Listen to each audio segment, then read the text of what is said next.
Well, let me make this point. Sorry to interrupt you. Josephine Pio is the only person in the history of Plateau State as a chairman of Riom local government. She took footballers for trials internationally. Can we celebrate that is a fact that nobody can deny. So I think that you deserve to clap. She picked footballers for trials in Europe. Please go ahead. So thank you, Pastor. So how should women develop themselves? First of all, we need to go back to the concept of mentorship. We need to be mentored, both politically, in business, whatever you do. That's young woman. Yes. Okay. We need to be mentored.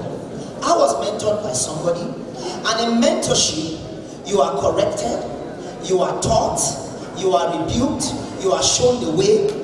Mommy Pio will not be deputy governor today if she has no history of mentorship. So my advice to young women out there, till today, I believe Chikas, Jarit and myself, we are still being mentored. You can never get out of the space of mentorship. So my advice to young ladies here is this. Look for somebody. There's nothing you want to achieve that somebody has not achieved. So for you to be mentored, it cuts your journey of experience.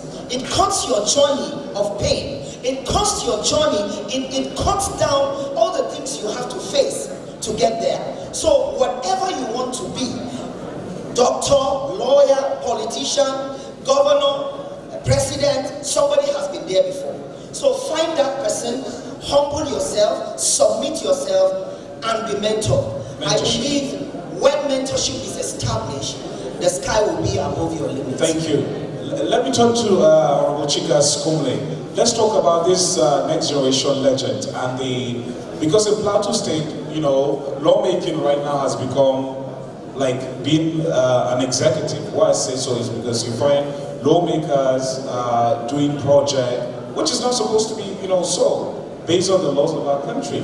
But let's talk about Honorable Dachum Bagos and this genius idea of next generation legend. Don't you think this is an empowerment that will not benefit this generation alone, but also, you know, the future generation? And let's talk about, you know, how politicians can create ideology, personal ideology for themselves, just like this noble initiative. I like your use of the word genius idea, because this has never been done before. This is an unprecedented initiative, and I will appreciate if you clap for Honorable Bagos. I'm not saying this because he's here, but he has been a leader that a lot of young people in Plateau State look up to, because he has exemplified that indeed when you give young people the position of power, they will really bring good to the people. And to this initiative, I'll tell you, it is not just going to benefit the young people now, but generations unborn will get to benefit from it. You see, I talked about the concept of empowering young people beyond giving them handouts. What we see now, the culture around politicians, is young people always go around taxing them for money. But we should look out for young people in power, like Honorable Bagos and a lot of others here, who are concerned about empowering the minds of the people to see that they can be self-reliant and also help other young people. The challenge we are facing in this country is squarely around young people. The insecurity, the unemployment, the issue of having students at home, the ASU strike.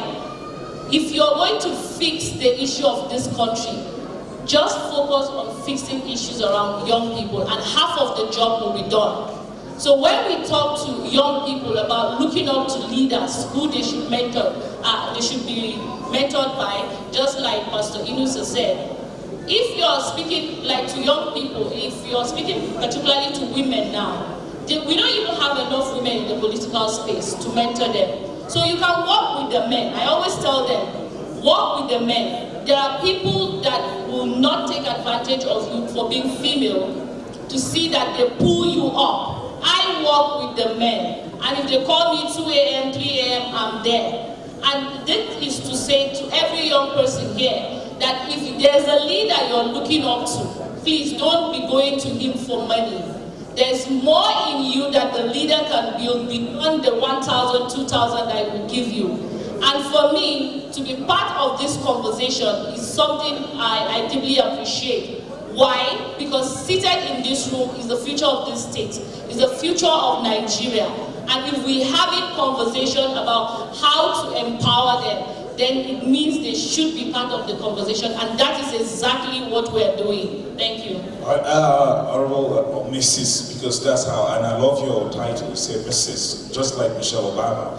Hillary Clinton, sorry. Let's talk about Ngopio, the deputy governorship candidate, has said that, number one, the campaign will be youth-driven. Number two, the governance, just like the governorship candidate of the PDP, Barrister Caleb Woodford, just some days ago said that they are preparing for governance, not politics alone, but even governance. How can young people come into this or contribute their ideas, noble ideas, in this whole process of governance? Because you are a politician, if the PDP or whichever party, but just for the sake of here, the PDP wins. I give an example. So people, just like she said, if maybe PDP wins or PDP wins, they'll come to say, no, I need to pay my rent and things like that. And for me personally, if I speak to some leaders, especially in government, they'll say that is a wrong request. But if you write a proposal that government, will benefit the government will say, no, this is a noble idea, and let's try it out, and you stand out. How can young people participate in the process of governance?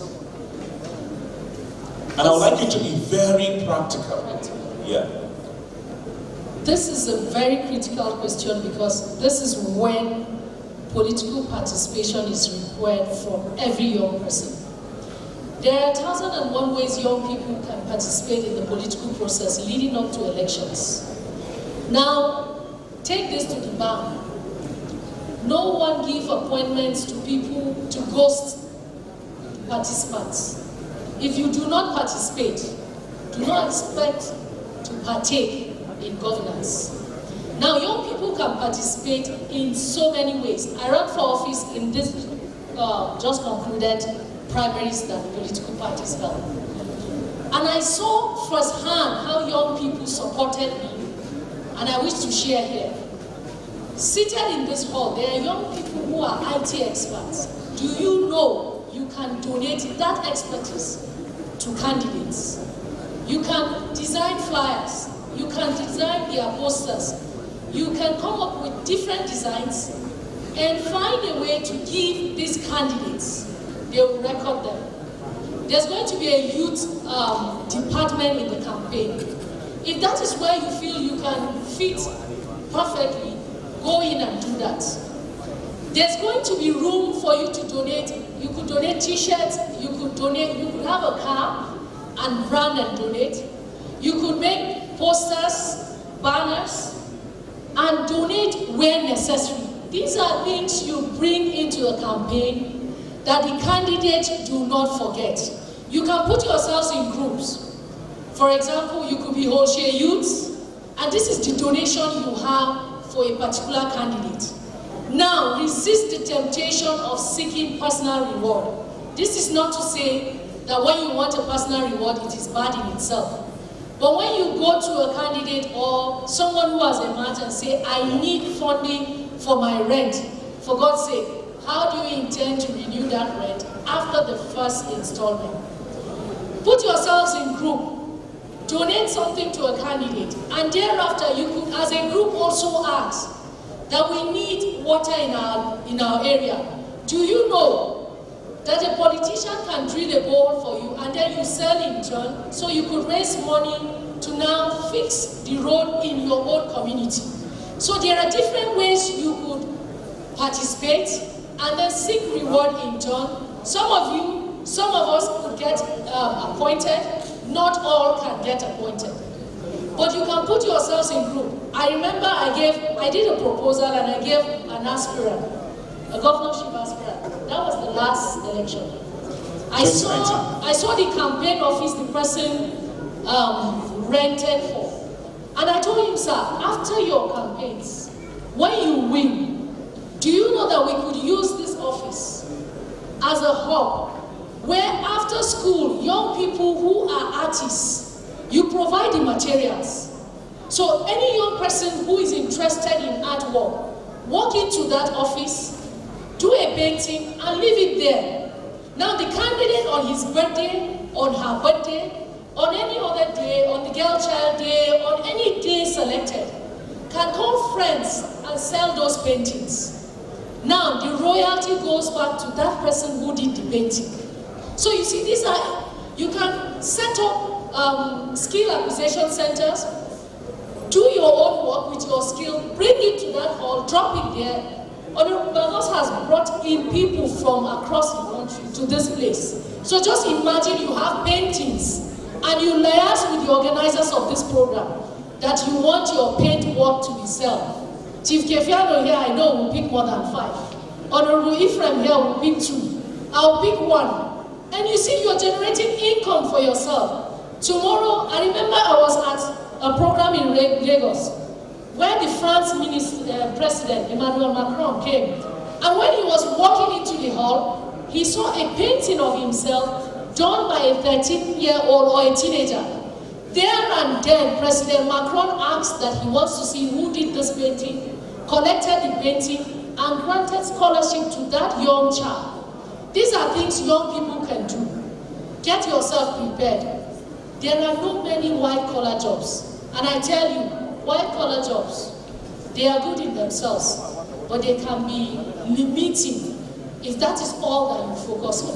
Right. You could still have a white-collar job and do painting and do your skill work and showcase that which you have. So young people can participate by first donating your expertise, and then thereafter, you seek for reward in the best legal means you can do. Just like they say,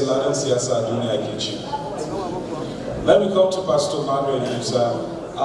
There's this rave of the moment right now, the obedience. I'm not trying to spite any political party, but let's talk about the phenomenon. In 14 actually, when President General Muhammadu Buhari was running, it came like a whirlwind, just like what we're having right now. But the first people that the president hit are young people. Young people. And if you look at, I was just reading a moment ago that even some fintech, financial technology, have been down due to cost of running businesses and things like that. The question is, what will you tell young people to participate politically at the ward level, at the polling unit level? Because that is where the action gets real. It's not, talk on social media. Thank you very much. I believe there's a shift. And I want you to believe me that there's a shift. 2023, something is going to happen. There's going to be a reform because the cloud is gathering already. And young people are already positioning themselves for that reform in this country. And you can feel it already. We appreciate Honorable Bagos for this wonderful next generation legends unveiling. I believe it's a platform that will continue from where he will stop, and also cause mentoring for young people that will be under there. I also would celebrate, like when Judith was talking, I remember Chief Kefas Orobshad, Mr. Kefiano. He contested for the gubernatorial primaries. He came second. The first person in the history of Plateau State. In the history of Plateau State. Can we celebrate Chief Kefas, please? Let's celebrate Chief Kefas. And this is a historical fact. He came into the PDP 2 months before primaries, and he came second. Yes. So 2 months second. Which is groundbreaking. Yeah, but Chief Kefas, you tell me the magic, so that's... Now, he's a young person, and someone that a lot of people, not just on the plateau, are looking up to. But I had a discussion with him, And is it okay for me to link it? Okay. You know, something is about to be unveiled also, just like why we're seated here. Now, we were talking with him and he said, Pastor, I lost the primaries, but I've not lost my vision for the young people of Plateau. I've not lost my vision. And when Honorable Jurid was talking, his thought came to my mind. He said, his campaign offices are not going to shut down. They are going to remain open. And he's also putting up a place which will soon be unveiled. And what is he going to be doing there? He told me, he said, he wants to start a leadership development center for young people on the plateau. Can we celebrate Chief Kefas? You know, like she said, so many people come, they put up campaign offices. After the campaign, the offices go down and they disappear. 4 years later, they show up again. That is not what we are looking for. We are looking for people like Honorable Musa Bagos. We are looking for people like His Excellency Chief Kefas Robshak, and so many other people like my sister here, Honorable Jurid, and my sister Chikas. You know, I believe all of us are from Panshi. I don't know, there's something about Central Zone women. No. Jericho is from Kanki. It's still Central Zone. No, it's Kanki. Kanki is close to Latan. Yes. So we need ideas and people with ideologies. And like I said, we need the young people to begin to set themselves up because something is about to happen. Now let me tell you something. Yeah, at the polling unit, let's talk about it. Let me tell you something about that. It has changed already. It has changed already. People that you don't expect are people that have not registered before. In fact, this is one time that if you notice the registration for voting, in fact, this is 1 year that the registration is so high that we are beginning to ask what is really going on with the young people. And I can assure you that by 2023, young people will go back to their units. They will go back. Are we not tired? Yeah. Everybody is tired. Okay. Yeah, let me come to Honorable Chikas. Let's talk about persons with disability. Yes. I'm a serious advocate for inclusive society. I believe that the cliche, I believe in it, there's ability in disability, and we are all living with one form of disability or another. Honorable Chikas, how about young people with disabilities? How can they participate? You know, we live in a stereotypical society that when they see you in a wheelchair, they will tell, no, he can't do it. You know, if they see you maybe with a walking aid or something, they'll just stereotype you and think that that defines your competence. Talk to us about, that. I'm glad that question is coming to me because I'm also an advocate for inclusion. And people living with disabilities are not incapable. And well, you need to say that. They are not incapable, but they're differently able. Okay. The greatest disability is a mental disability. When believe in yourself, you don't see yourself as adding value even to your society. So when you talk about inclusion, even as we are seated here, you said will not, what's the word you use? Will not choke you as women. You see, everywhere people are looking for inclusion. They want to see someone that looks like them, someone that understands their language. And that is the same thing we're talking about when it comes to politics and governance. We want to see women there. We want to see young people there. And there's something again very powerful when you see someone that looks like you doing very well. When you see Honorable Bagos doing this, it will inspire you as a young person to know that you can come in and do that.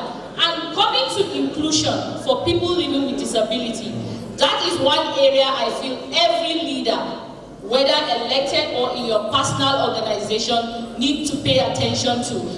They are human beings. Yeah, I tell you then when you talk with politicians, they are usually all about the numbers. They also have the numbers. I think we have about 25 million PWDs in this country, and that is a very powerful number to get anyone elected as president. Yeah. So for our mommy here that is a deputy gubernatorial candidate and other aspirants that are seated here, sorry, candidates, I know how difficult it is.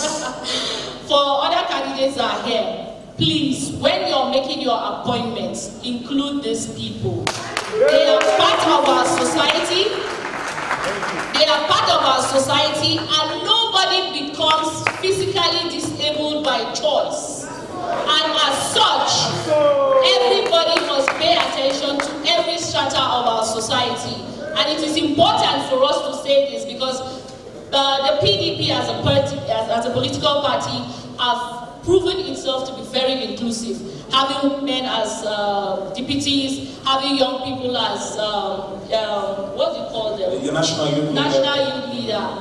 Which then means that if we get the PDP into power, nobody will be left behind. And when I say nobody, I mean inclusive of people living with disabilities. Thank you. Well, let me say this, and this is, my job is a factual thing. Honorable Daju Magos is the first lawmaker in the history of Plateau State to have a person with disability as his aide. I think that he deserves a round of applause. And if you doubt me, I will tell you the name of that person. His name is Ishaya Ali. He's from here. He's the aide of Honorable Daju Musa Magos. He's a person with disability. I think he deserves a round of applause again.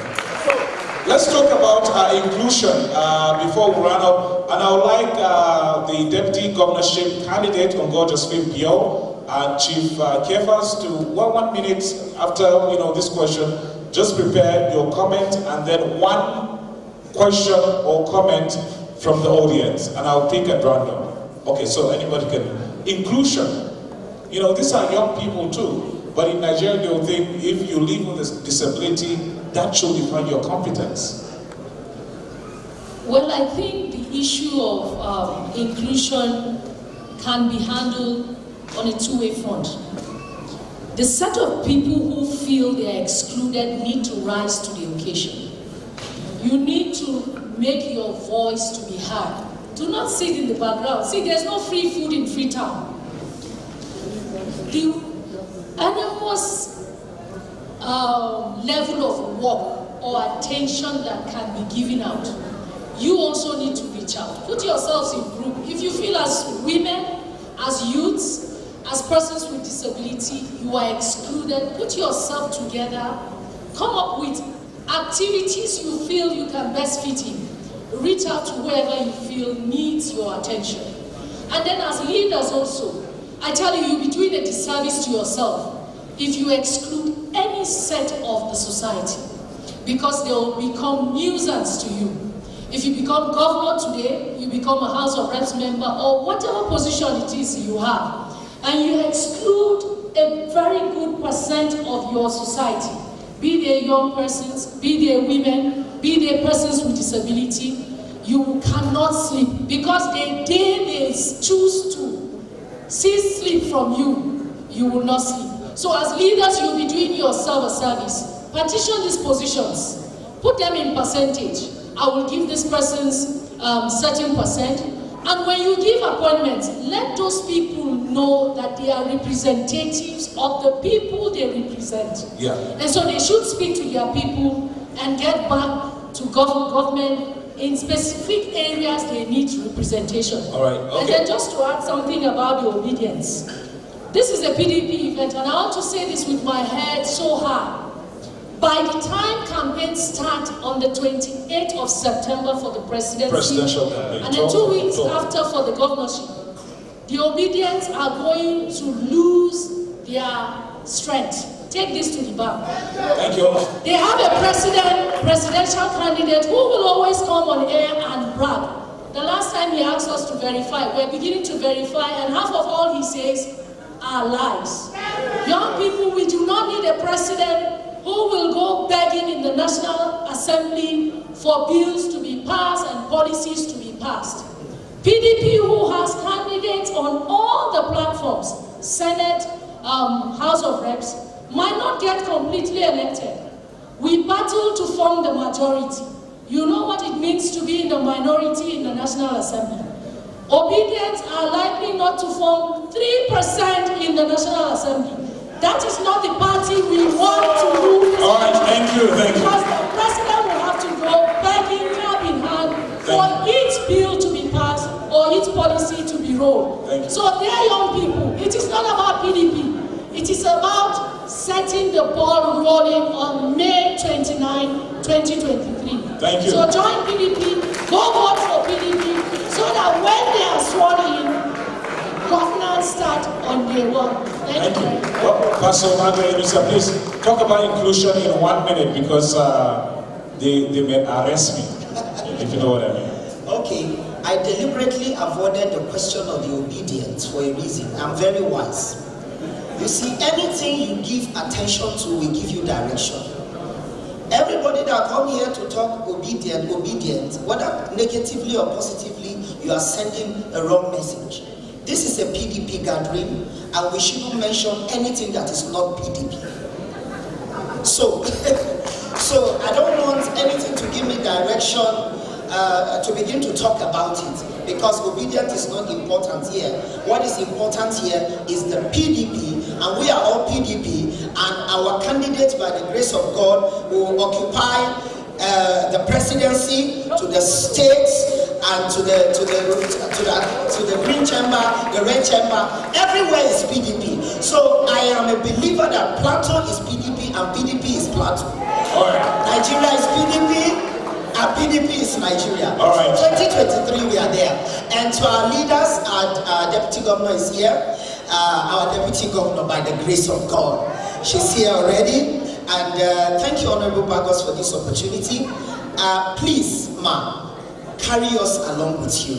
Carry the people with disability, carry the men, carry the women. We are here to talk about intergenerational inclusion.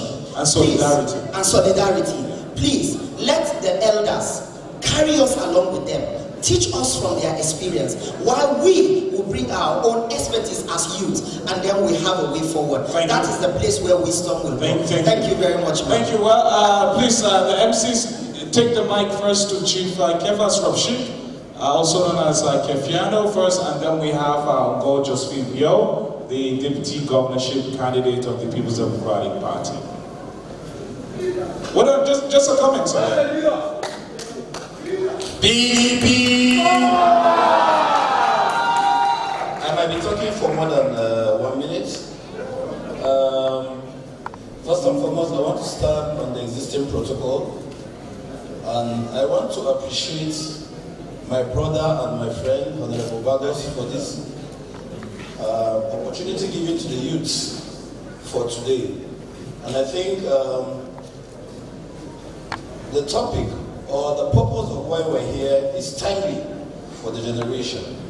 Because for me, the youth is my constituency as far as I'm concerned.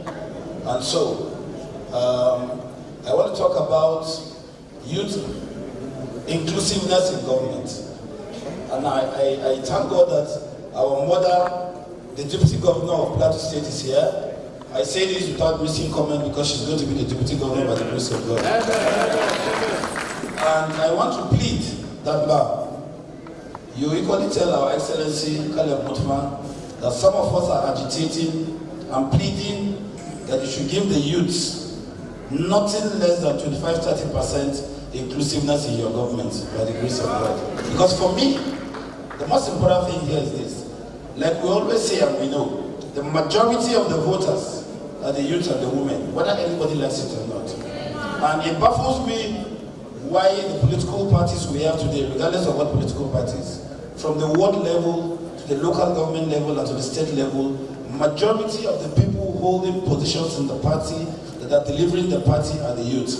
But when it comes to appointments, we neglect them and bring the older generation. I think we need to think inwardly and know what to do. And so for me, I am pleading that you are going to be you are going to govern majority of the people who are going to be women and youth. And so if they don't get involved in the government, how are you going to govern them?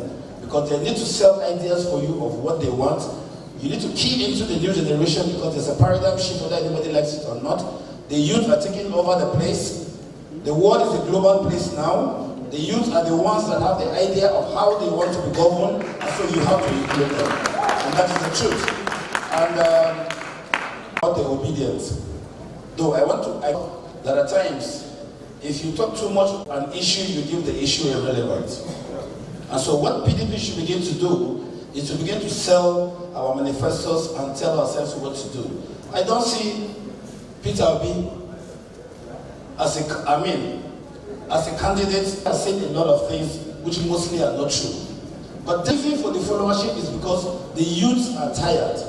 And the youths, the youth should not be carried away and be deceived with what you are hearing. Let's go to the books and check. Is what this man saying the reality? Is it the truth? And for me, I am supporting Atiku and PDP not because of anything. But before I continue, I want to do this with a whole sense of sincerity. That I want to ask for forgiveness because I am among the people that campaigned and brought APC to government, so I apologize.